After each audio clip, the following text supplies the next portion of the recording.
Hello hello అక్వామన్, ఇంట్లో ఒక దొంగ తప్పించుకున్నాడని ఇన్ఫర్మేషన్ వచ్చింది. వాడిని వెంటనే పట్టుకోండి.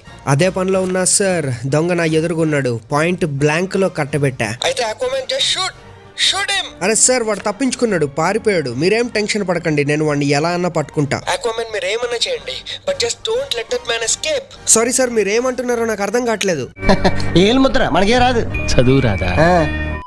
సార్ సార్, వాడు పారిపోయాడు. అక్వామన్ వాడిని ఎలా అన్నా పట్టుకో. వాడి మీద 3 క్రిమినల్ కేసెస్ ఉన్నాయి. వాడు ఫ్రిడ్జ్ లో నుంచి 5 క్యారెట్లు 3 కుకుంబర్లు కొట్టేశాడు. చిన్న హ్యామ్స్టర్ అని కూడా చూడకుండా దాన్ని నా నోట్తో చెప్పలేను. అక్వామన్ ఎలా అన్నా దాన్ని పట్టుకో ప్లీజ్. సార్ మీరేం టెన్షన్ పడద్దు. ఆక్వామ్యాన్ ఉన్న చోట అమాయకులకి చోటు లేదు. ఏ పుణ్యం ఎరుగని పసివాడిని ఎలాగన్నా పట్టుకొని కోర్టులో సబ్మిట్ చేస్తా. ఏ మిస్టర్ ఆగు, దొరికేసావు. ఇంకా నువ్వు నా నుంచి తప్పించుకోలేవు. ఆగమన్నానా?